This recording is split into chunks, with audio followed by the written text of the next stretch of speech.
तो वक्फ एक प्रकार का चैरिटेबल एंडोनमेंट है, और जहां एक व्यक्ति संपत्ति, भूमि या मूल्यवान संपत्ति धार्मिक या सामाजिक भलाई के लिए दान करता है बिना उसको वापस लेने के उद्देश्य से, वहां वक्फ की रचना करें। इसमें दान देता है, वो शब्द का बड़ा महत्व है। दान उस चीज का ही किया जा सकता है जो हमारा है। सरकारी संपत्ति का दान मैं नहीं कर सकता मान्यवर, किसी और की संपत्ति का दान मैं नहीं कर सकता। दान उसी चीज का किया जाता है जो हमारा है मान्यवर। इसी विषय पर ये सारा जो बहस चल रहा है। भारत का जहां तक सवाल है, दिल्ली में सल्तनत काल के प्रारंभ में मुइज़्ज़ुद्दीन घोरी के समय पर पहली बार वक्फ अस्तित्व में आया। अंग्रेजों के जमाने में 1863 के धार्मिक दान अधिनियम से चलता था। बाद में चैरिटेबल प्रॉपर्टीज एक्ट 1890 से चला। उसके बाद 1913 में मुसलमान वक्फ वैलिडेटिंग एक्ट अस्तित्व में आया। तब तक ये सारी प्रक्रियाएं चैरिटेबल एक्ट के तहत चलती थी। मान्यवर, आजादी के बाद वही एक्ट को 1954 में वक्फ के केंद्रीकरण के लिए बदला गया।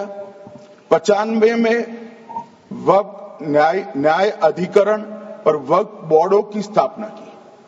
अब ध्यान से सुनिएगा मान्यवर, वक्फ परिषद और वक्फ बोर्ड ये 1995 से आए। ये पूरा झगड़ा जो चल रहा है, आपने नॉन हिंदू को रख दिया और नॉन मुस्लिम को रख दिया, गैर मुस्लिम को रखा, वो झगड़ा वक्फ में दखल करने का है। पहले तो वक्फ में कोई गैर इस्लामिक सदस्य आएगा ही नहीं, ये स्पष्टता समझ लीजिए। ना मुतवल्ली गैर इस्लामिक होगा, ना वाकिफ गैर इस्लामी होगा। मान्यवर, वहां कोई प्रोविजन नहीं है। जो धार्मिक संस्थाओं का संचालन करते हैं उसमें कोई गैर मुस्लिम व्यक्ति रखने का प्रावधान किया भी नहीं है, हम करना भी नहीं चाहते हैं मान्यवर। इसलिए जो बड़े बड़े भाषण करते हैं कि समानता का अधिकार चला गया, दो धर्मों के बीच में समानता नहीं रही, मुसलमानों के धार्मिक अधिकारों के बीच में दखल खड़ी हो जाएगी, कुछ नहीं होने वाला मान्यवर। इस दृष्टि से देखें तो 1995 तक वक्फ की काउंसिल और वक्फ बोर्ड था ही नहीं, वो तो 95 से आया। और मान्यवर, ये जो भ्रम खड़ा किया जाता है कि ये एक मुस्लिम भाइयों के धार्मिक क्रियाकलापों के अंदर, उनके दान की हुई संपत्ति के अंदर दखल करने का है, ये बहुत बड़ी भ्रांति फैलाकर माइनॉरिटी को डराकर अपनी वोट बैंक खड़ी करने के लिए किया जा रहा है मान्यवर। कहां पर गैर मुस्लिम सदस्य रखे जाएंगे? परिषद में और वक्फ बोर्ड में। उसका काम क्या है? उनका काम धार्मिक क्रियाकलापों को कुछ चलाने का नहीं है। वो शुद्ध रूप से वक्फ का जो कानून, दान के लिए किसी ने दी हुई संपत्ति, उसका एडमिनिस्ट्रेशन अच्छे से चल रहा है नहीं चल रहा है, कानून के हिसाब से चल रहा है नहीं चल रहा है, या तो दान जिस चीज के लिए दिया गया, इस्लाम धर्म के लिए दिया गया, गरीबों के भोजन के लिए दिया गया, गरीबों के उद्धार के लिए, वो उद्देश्य के लिए इसका उपयोग हो रहा है नहीं हो रहा है, इसका नियमन करने का काम है मान्यवर। अब मैं इसको मान्यवर बाकी सारे धर्मों के साथ कंपैरिजन करते हैं और कहते हैं दखल किया है। मैं उसको स्पष्ट करना चाहता हूं। मान्यवर, वक्फ जो है वो हमारे यहां ट्रस्ट एक्ट है, इसमें ट्रस्ट है। तो ट्रस्ट के अंदर जो ट्रस्ट को बनाते हैं वो ट्रस्टी होते हैं और एक मैनेजिंग ट्रस्टी होते हैं। वक्फ में वाकिफ होता है, वक्फ होता है और मुतवल्ली होता है। ये सारे इस्लाम के अनुयायी हैं। अरे भाई, आप कह रहे हो, हम तो कह रहे हैं क्योंकि इसका वक्फ शब्द ही इस्लाम से आया है, इसलिए हम कह रहे हैं कि वक्फ वो ही कर सकता है जो इस्लाम का अनुयायी हो। अब आप उसका विरोध कर रहे हो, तो आप तो वक्फ में भी नॉन इस्लामिक आदमी चाहते हो। मान्यवर क्या कह रहे हैं? हम इसलिए कह रहे हैं कि वक्फ वो ही कर सकता है जो प्रैक्टिसिंग इस्लाम को प्रैक्टिस करता होगा, क्योंकि मान्यवर इसकी उत्पत्ति ही इस्लाम के सिद्धांतों से हुई। अब मान्यवर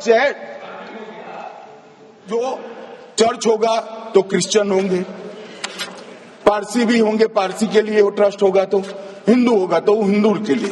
अब चैरिटी कमिश्नर हम कहेंगे कि भाई मुस्लिम क्यों आया? मुझे बताओ, चैरिटी कमिश्नर एक्ट में मुसलमान चैरिटी कमिश्नर बन सकता है या नहीं बन सकता है? उसको ट्रस्ट नहीं चलाना है, उसको चैरिटी के कानून के हिसाब से वो ट्रस्ट चले उसकी देखरेख करनी है। ये धार्मिक नहीं है, ये धर्म का काम नहीं है मान्यवर, ये एडमिनिस्ट्रेटिव वर्क है। और इसलिए तो फिर चैरिटी कमिश्नर हिंदू होगा तो वो क्रिश्चियनों के ट्रस्ट का कैसे देखरेख करेगा? चैरिटी कमिश्नर क्रिश्चियन होगा तो जैनियों के और हिंदुओं के ट्रस्ट का कैसे देखरेख करेगा? अब बताओ कि सारे ट्रस्ट के चैरिटी कमिश्नर अलग अलग बन, देश तोड़ दोगे आप लोग, तोड़ दोगे। हमने साहब, मैं अभी भी आपके माध्यम से, इस सदन के माध्यम से देश भर के मुसलमान भाइयों बहनों को कहना चाहता हूं, आपके वक्फ में एक भी नॉन मुस्लिम नहीं आएगा। ये एक्ट में ऐसा कोई प्रावधान नहीं। मगर जो वक्फ बोर्ड है और वक्फ परिषद है, उसका काम क्या है? वक्फ की संपत्तियां मान्यवर बेच खाने वाले लोगों को पकड़कर इसके बाहर निकालने का। वक्फ के नाम पर औने पौने दाम में संपत्तियों को 100 साल तक किराए पे देने वाले लोगों को पकड़ना है। वक्फ का जो पैसा होता है, इनकम जो गिरती जा रही है, जिसके माध्यम से माइनॉरिटी का विकास करना है, माइनॉरिटी को आगे बढ़ाना है, इस्लाम धर्म की सारी धार्मिक संस्थाओं को पुख्ता करना है, ये पैसा जो चोरी होता है ना, उसको पकड़ने का काम वक्फ बोर्ड, वक्फ परिषद कर रहे हैं। और मान्यवर वो चाहते हैं कि इनके राज में जो मिली भगत चली वो चलती रहे। ये नहीं चलेगी, ये नहीं चलेगी। और मान्यवर, मैं आज आपको बताना चाहता हूं क्या स्थिति हुई है। मान्यवर सबने कहा, रिपीटेशन भी होगा, परंतु मैं कहना चाहता हूं मान्यवर कि वक्फ के 2013 में जो अमेंडमेंट्स आए, अब बिल किरण भाई का है, मगर मैं कह सकता हूं कि वक्फ का 2013 का अमेंडमेंट न किया होता तो ये बिल लाने की शायद जरूरत न पड़ती। सब कुछ अच्छा चलता था, 14 में चुनाव आने वाला था, 13 में रातों रात तुष्टीकरण करने के लिए वक्फ कानून को एक्सट्रीम बना दिया गया। और मान्यवर, इसके कारण क्या हुआ? इसके कारण दिल्ली लुटियन की 123 वीवीआईपी संपत्ति कांग्रेस सरकार ने जब चुनाव मुहाने पर थे, 25 दिन दूर था, वक्फ को देने का काम कर दिया। दिल्ली वक्फ बोर्ड ने उत्तरी रेलवे की भूमि वक्फ के नाम घोषित कर दी। हिमाचल में वक्फ की संपत्ति बताकर उस पर अवैध मस्जिद बनाने का काम किया।